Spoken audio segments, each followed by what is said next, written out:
There's something you should know about Sushiism. While Sunni scholars might disagree, according to the traditional Shia narrative, Abu Bakr, Umar and Uthman were not the rightful Khalifs. They in fact usurped the right of Imam Ali and the Ahlul Bayt to rule over the Ummah. Yes, in their attempt to seize control, there is historical evidence that Umar attacked the house of Fatima, the daughter of the Holy Prophet, which led to the miscarriage of her unborn child and her eventual death. Also, Aisha, the wife of the Holy Prophet, went to war against Imam Ali, the rightful guided Khalif. Now, let's talk about unity. We are not Sushis. After the Holy Prophet passed away, the Muslims faced a dilemma. What do we do now? One group said, well, after the Holy Prophet, we have to follow his successor, Imam Ali. This is the core principle of the Shia school of thought. Another group claimed that the Holy Prophet never left a successor, and they followed Khalif Abu Bakr. This is where the Sunni school of thought takes its root. This is the main catalyst between the two major schools of thought. This is where it all began. And you might argue that, well, the Muslims still had one Prophet, one Quran, one Qibla, one Hajj, they all believed in the Day of Judgment, the hereafter, the 5 daily prayers, adhan, and many other things in common. As long as these fundamentals are in place, even if one group did follow Khalif Abu Bakr and another group followed Imam Ali, that's no big deal. Except it is. Because thereafter, whenever the Muslims wanted to figure out the intricate details of things like the quality of the Holy Prophet, when and why certain verses of the Quran were revealed, how to pray, how to fast, etc., each would refer to his own authority.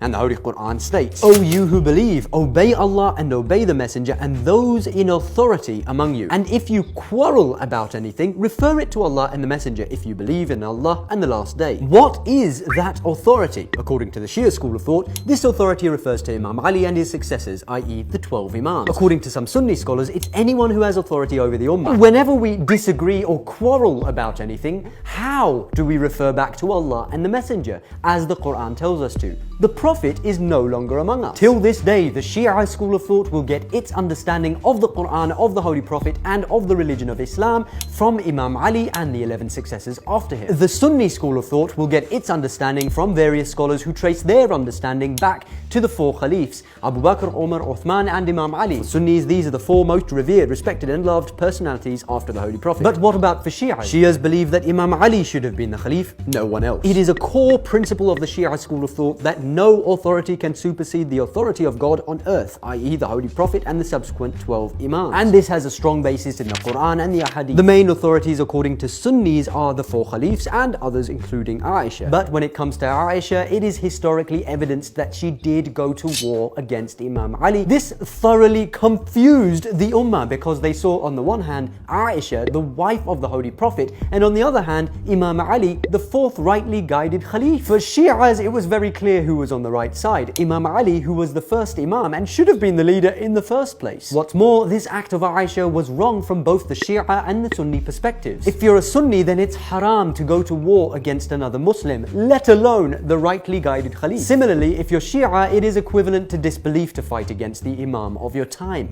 Wait, is it possible that a wife of a prophet goes against the religion? Yes. Now, whether Aisha repented or not afterwards is debated between scholars. The point is that despite this historical fact, one should not abuse or insult her. And Imam Khamenei says, insulting figures and symbols celebrated by Sunni brethren, including the wife of the Prophet of Islam, is prohibited. This includes the wives of all prophets, particularly the master of all prophets, Muhammad. She's still a wife of the Holy Prophet, and hence to many, any disrespect to her would indirectly amount to disrespect to the Holy Prophet. And the Quran tells us, the Prophet has a greater claim on the faithful than they have on themselves, and his wives are as their mothers. She was a mother of the believers, undoubtedly, and she did something wrong. History shows us that she did something wrong, and we cannot deny history. But this does not mean we now go and disrespect her. And this is very evident in the seerah of Imam Ali. After the Battle of Jamal, having defeated the army of Aisha, Imam Ali said, yes, malice is boiling inside her like a furnace, but even hereafter she will be allowed her original respect,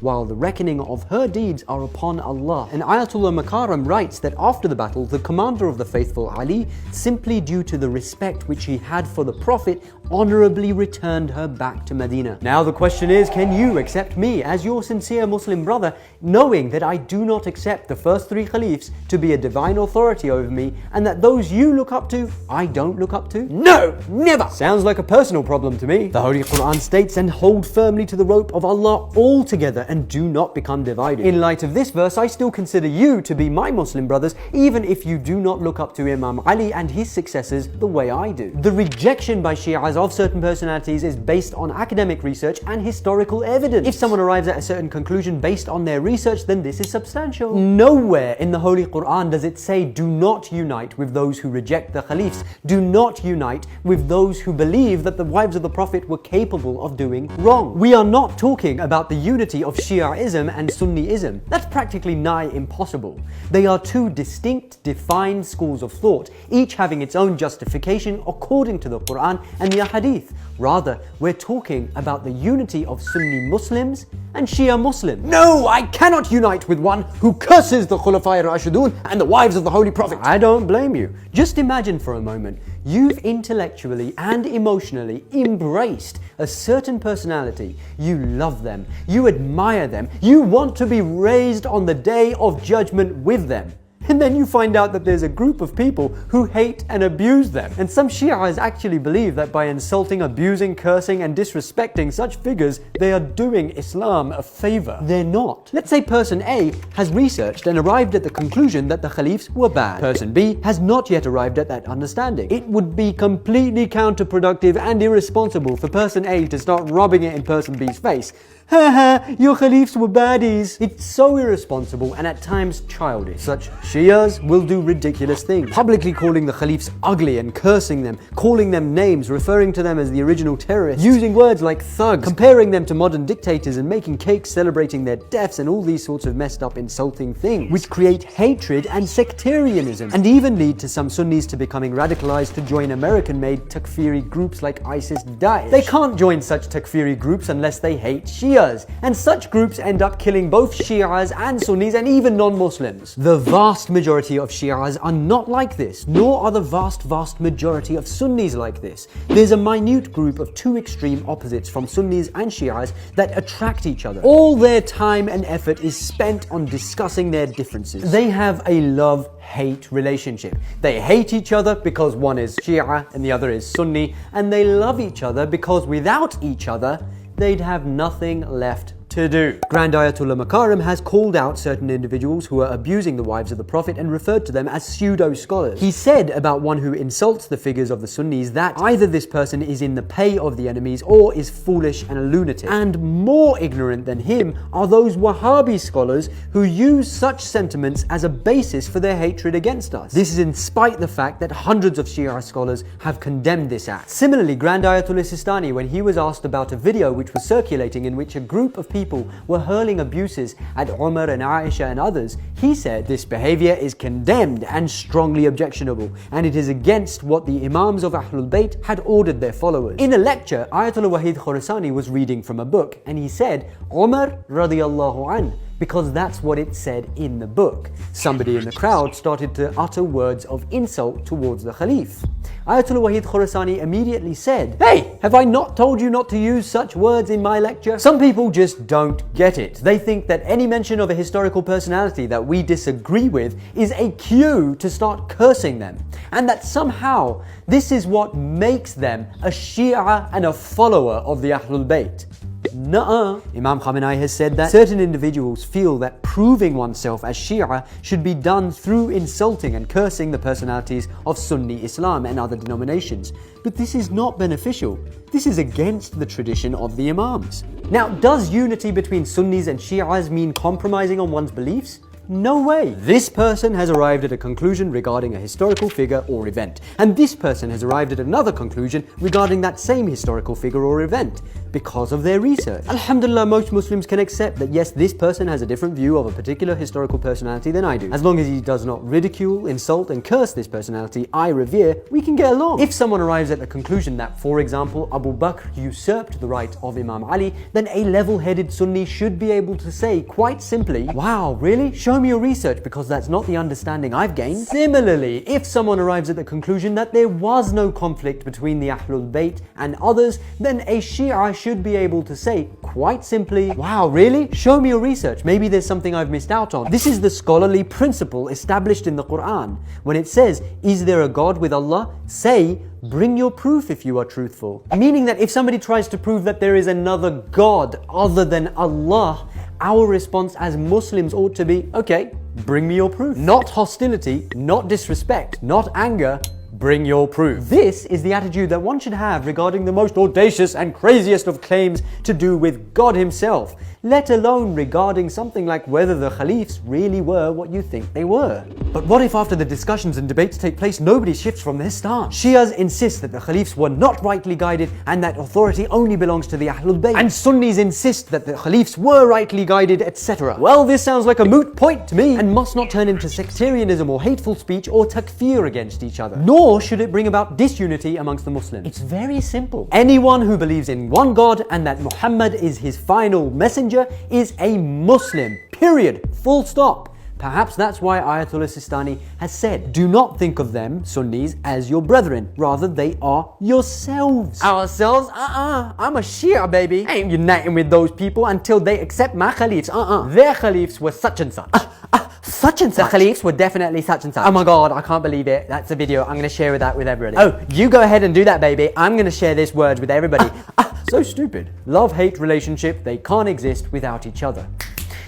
Some Shias actually believe that their personal development is dependent on cursing and insulting the Khalif and the wives of the Prophet. That's why Imam Khamenei has said, no one should feel that developing as a Shia, developing Shia ideology and strengthening Shia faith is dependent on such insults and such a manner of speaking.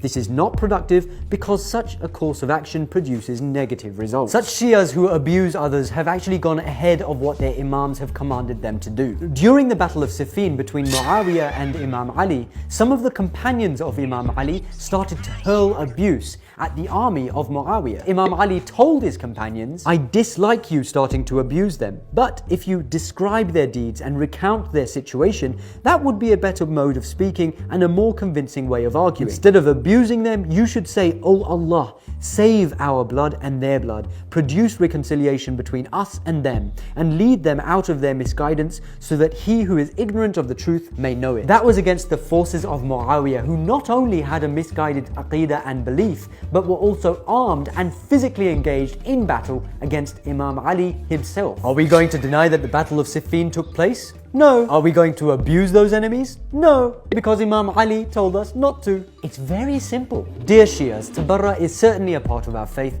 to disassociate ourselves from the enemies of the Holy Prophet and the Ahlul Bayt and those who did wrongdoings as per our narratives. It is not, however, a license to disrespect the revered personalities of the Sunnis. And dear Sunnis, yes, we reject the first three Caliphs based on historical evidence. We do not accept them as leaders, and also we believe that Aisha, the mother of the believers, made mistakes. This is clear from the history books, the Quran and the Ahadith. This does not mean that we are going to abuse, insult or curse them because we consider ourselves to be one with you. There's a lot of fools out there who want there to be useless debates. They will purposefully say something shocking about the Caliphs or the wives of the Prophet through videos or posters. Do not bite the bait. They want you to come and argue with them. They want to prove that they're right and you're wrong, not for the purpose of learning and gaining closeness to Allah and the Holy Prophet, but rather because their ego is involved. They're nuts. Dear Muslims, these sectarian types want to coax you, entice you, cajole you, tease you. They want to get a reaction out of you. The question is, are you going to do what they want, or are you going to do what Allah and the Holy Prophet want you to do? And the Holy Quran states, and the servants of the beneficent Allah are they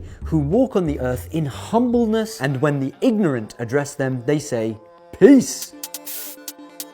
Oh, wait. Before you leave a comment. Number one, unity applies to Shias and Sunnis, not Shiaism and Sunniism. The unity of Muslims, even if they do think differently. Number two, Islamic unity does not mean compromising on our respective faiths and aqaid. As long as the fundamentals are placed, everything else is secondary. Number three, Islamic unity does not mean jurisprudential, fiqhi conformity between Shias and Sunnis. Sunnis pray like this, Shias pray like that. Nobody's saying that you should pray like this. Number four, before you say, oh, he's doing taqiyya, let me tell you, I'm not. Number five, Islamic Islamic unity means to strengthen the commonalities between Sunnis and Shias. Allah, Quran, the Prophet, Hajj, the Kaaba, fasting, the Ahlul Bayt, Salah, charity, zakat, hijab, and many other things, including discouraging the sectarian narrative. Number 6, Islamic unity invites us Muslims to focus on a common enemy attacking Islam and Muslims. The only ones who benefit from the disunity between Muslims are the enemies of Islam. And number 7, brothers and sisters, there are too many contemporary issues facing the Ummah and affecting us all every passing day. Islamophobia, racism, LGBT issues, promiscuity, war, famine, corruption, poverty, disrespect, oppression, which need your serious attention together.